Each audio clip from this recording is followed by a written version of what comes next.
साथियों नमस्कार, कैसे हैं आप सब लोग? मज़ामा केम छो कसा आहेस? आप सबको जय श्री राम, जय बालाजी की, जय खाटू श्याम जी की। देखिए आज भाग नंबर 15 में हम जो है डिस्कस करेंगे एक महत्वपूर्ण जजमेंट जो है प्रोनाउंस किया है ऑनरेबल एमपी हाई कोर्ट ने। जजमेंट का डेट है 28/1/2026। इस केस में जो केस था डीए के तहत उसको जो है क्वैश कर दिया ऑनरेबल हाई कोर्ट ने। क्या था मामला, इसको जो है अपन समझते हैं और इसमें क्या क्या दाव पेच थे इसको जो है अपन समझते हैं। इस मामले में जो पिटिशनर है वो दो है, एक तो है गवर्नमेंट सर्वेंट और दूसरा है उनकी वाइफ। जो वाइफ है वो करती है प्रोफेशन और उस प्रोफेशन से उसको होती है आय। वो इनकम टैक्स रिटर्न भी जो है फाइल करती है। पर किया क्या इन लोगों ने, ये ऑब्जर्व कर लिया कि जो कंसर्न वाइफ है वो मर्ज हो चुकी है गवर्नमेंट सर्वेंट में। उसकी जो आय है उसको अलग से हम नहीं मानेंगे और अल्टीमेटली जो असेसमेंट किए उसमें जो एक्सपेंडिचर था और जो असेट था वो था हायर साइड पे और जो इनकम था वो था लोअर साइड पे।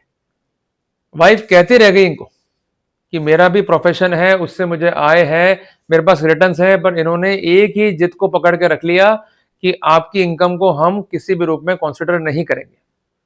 मतलब वाइफ के ये मान रहे एक्सपेंडिचर, वाइफ के ये मान रहे हैं असेट, पर इनकम को जो है कंसिडर नहीं कर रहे। जो कंसर्न वाइफ थी और जो कंसर्न थे गवर्नमेंट सर्वेंट, इन्होंने कमर पिटिशन जो है दाखिल करी ऑनरेबल हाईकोर्ट में against the approach of the investigating authority. अब उसमें हाईकोर्ट ने क्या माना, ये काफी इंपॉर्टेंट है।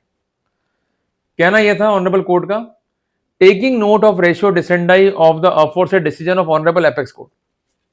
जिस फैसले पर यहां पर निर्भर किया गया है वो फैसला है दिनांक 4/12/2024 का ऑनरेबल सुप्रीम कोर्ट का, जहां पर एक कहा गया था कि जो प्रोसेस है स्क्रूटनी के, खासकर डीए केसेस में, they could not be in the mechanical way. Specific assessment must be on record. Proper income, proper expenditure और प्रॉपर असेट का बैलेंस जो है रिकॉर्ड पर रखना होगा।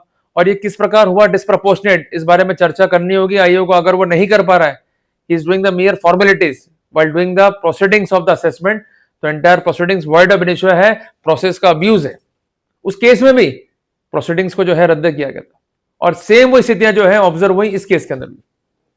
कोर्ट ने स्पष्ट किया, this court is of view that the investigating authority and the sanction authority, दोनों ही अथॉरिटी पे कोर्ट ने ब्लेम किया, had wrongly denied to recognize the petitioner number 1 independent professional identification and they treated her merely a spouse of government servant। देखा कितना महत्वपूर्ण जो है court ने दिया ऑब्जर्वेशन। अगर आपकी वाइफ है, उसकी अलग से इनकम है, वो आईटीआर भरती है, तो उसकी इनकम को अलग से काउंट करना पड़ेगा। क्लियर है? तो जो बात कही सरकार ने वुमेन एम्पावरमेंट की, वो यहां पर हमें जो है दिखाई देती। क्लियर है? सरकार कह रही है वुमेन एम्पावर है, सरकार कह रही है कि वुमेन की इनकम को अलग से जो है ऑब्जर्व किया जाए, पर बड़ी हैरानी की बात है कि अथॉरिटी कह रही है कि उसकी जो इनकम है, उसका जो स्टेटस है, उसको गवर्नमेंट सर्वेंट की इनकम और स्टेटस के तहत ही देखा जाएगा। अलग से उसको कोई दर्जा दिया ही नहीं। कानून दे रहा दर्जा, पर ये लोग कह रहे हैं कि नहीं साहब, she is having the same identification as if the identification given to the concerned government servant. हम सिर्फ उसे स्पाउस मानेंगे, इससे ज्यादा कुछ नहीं मानेंगे। इस बात को कोर्ट ने लिया बहुत ही गंभीरता से और यह भी स्पष्ट हुआ, the inclusion of her income in the income of petitioner number 2 is totally unreasonable. तो क्या सही स्टेप था, क्या स्टेप था रीजनेबल, कि उसकी इनकम को अलग रखा जाए और जो गवर्नमेंट सर्वेंट है उसकी इनकम को रखा जाए अलग से और दोनों को जोड़ दिया जाए। यह केस मर्जिंग का नहीं था, यह केस था एडिशन का। क्लियर हो गया बात?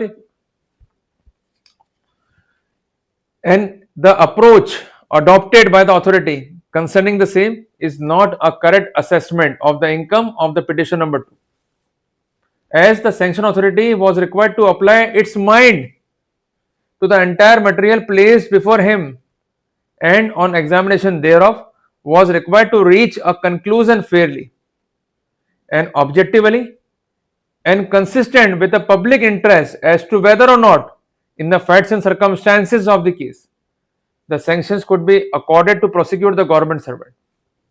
क्लियर है बात ये? तो जब कभी मामला दर्ज होता है तो आपको जोर देना है इनकम पे, एक्सपेंडिचर पे और असेट पे। अगर इन्होंने प्रॉपर नहीं किया असेसमेंट तो आपको देना है प्रॉपर ज्ञापन कंसर्न सैंक्शन अथॉरिटी को एंड कंसर्न आईओ को। If they are not considering it and even there is no reply and apart from that merely a chargesheet is filed, तो वहां पर आप चॉकआउट कर सकते हैं the case for unfair investigation. उदाहरण के लिए जैसे इस केस में हुआ जो मैंने ऑब्जर्व भी किया, इसमें जो पिटिशनर थी वो थी एडवोकेट बाय प्रोफेशन, उसकी अपनी इनकम है, और जो वकालत का पेशा है उसमें आपकी जो इनकम है वो है नॉन सोर्स से भी, और जो सोर्स है वो है लेजिटिमेट। क्लियर हो गया? पर जब वो इनकम कंसिडर नहीं होगी और जो कंसर्न वाइफ है उसके असेट प्लस एक्सपेंडिचर कंसिडर हो जाएंगे, तो ऐसे सिनेरियो के अंदर नुकसान किसको होगा? एक इनोसेंट गवर्नमेंट सर्वेंट को। पर कोर्ट ने कहा कि चूंकि वाइफ का प्रोफेशन है, उसका सबूत भी है, तो वाइफ की इनकम को यहां पर एड ऑन किया जाएगा। तो यहां पर जब एड ऑन हुआ तो एवरीथिंग वाज इन प्रोपोर्शन, जो कि पहले क्या थी? डिसप्रोपोर्शनेट। तो इसका मतलब इन्होंने गलत तरीके से असेसमेंट किया, और पूरे भारत में स्थिति हो रही है कि गलत तरीके से किए जा रहे हैं असेसमेंट, नुकसान फेस करना पड़ रहा है इनोसेंट पब्लिक सर्वेंट को। इसलिए ध्यान दें केस पे, ऑब्जर्व करें एक एक एंट्रीज को। आपकी छोटी सी मदद खुद को आप ही के केस में काफी फायदा जो है पहुंचा सकती है। उदाहरण के लिए मान लीजिए आप केस को लड़ रहे हैं, आपने एक एंट्री देखी कि आपने एक मारुति कार ली, इन्होंने क्या करा? डाल दी एंट्री असेट में, चूंकि 2 लाख रुपए खर्च भी हुए कार खरीदने में, तो उसकी डाल दी एंट्री इन्होंने एक्सपेंडिचर में। क्या लगता है आपको ये एंट्री जस्टिफाइड है? उत्तर है नहीं। पर मैं दावे से कह सकता हूं कई केसेस में ऐसा होता है, आप लोग ऑब्जर्व कर नहीं पाते, हमें लीगल नॉलेज नहीं होती और हमें नुकसान जो है खाना पड़ता है। अगर आप 2 लाख रुपए से कार खरीद रहे हैं तो आपका जो पैसा है वो हो गया इन्वेस्ट। क्लियर है? और जो असेट है ultimately it is capital of yourself, तो वो एंट्री किसी भी रूप में एक्सपेंडिचर में नहीं आएगी। पहली बात तो ये रही। दूसरी बात, जो असेट है वो होगा डेप्रिशिएट, तो उसका बेनिफिट दिया या नहीं दिया, इस पर भी जो है अपने को जोर देना पड़ेगा। क्लियर है? तो हर एक बिंदु जो है महत्वपूर्ण है, हर एक पहलू जो है महत्वपूर्ण है, सिर्फ डिपेंड है आपके ऊपर कि कैसे आप अपनी हेल्प कर सकते हैं। एक छोटा सा सुराग, एक छोटा सा क्लू हमें एक बड़ी जीत की तरफ धकेल भी सकता है। इसलिए केस पर जो है मेहनत करें, प्रोसीडिंग्स को जो है ऑब्जर्व करें, गलतियों को जो है पकड़ें, और उसके बाद अगर आपका स्पेसिफिकेशन कंसीडर नहीं कर रहे हैं तो अपॉर्चुनिटी हमारे पास पूरी है। We may go for questioning and even we may apply to the concern court regarding the discharge. Even अगर आप फाइट भी करते हैं, ट्रायल बुरे से बुरा मैंने मान भी लिया, तब भी ग्राउंड जो है मजबूत रहेंगे। अगर आईओ या कंसर्न अथॉरिटी स्पष्ट नहीं कर पाती है स्थितियों को, तो वहां पर हम बेनिफिट जो है ले सकते हैं।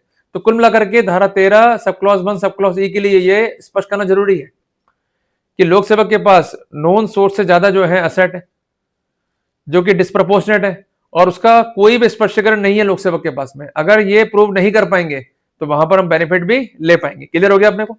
जल्दी मिलेंगे अपन एक नए अध्याय के अंदर। और आप जो है जो प्रोसीडिंग्स को पढ़ रहे हो, ऑब्जर्व कर रहे हो मेरे साथ साथ, इसके नोट्स को जो है मेंटेन करते हुए चलो। जिसका फायदा क्या मिलेगा आपको? जब पढ़ाऊंगा बोर्ड के ऊपर, तो जो कॉन्सेप्चुअल पर्सपेक्टिव है उसके कॉन्टेक्स्ट में जो स्थितियां हैं आपको समझ में भी आएंगी और आपको पैनिक भी जो है कॉज नहीं होगा। क्लियर है? और मैंने काफी पार्ट जो है इसके रिकॉर्ड किए हैं, आप उनको जो है पढ़ते हुए चलिए, नोट जो है बनाते हुए चलिए, ताकि हमें दिक्कतों का सामना जो है नहीं करना पड़े। जल्दी मिलेंगे अपन।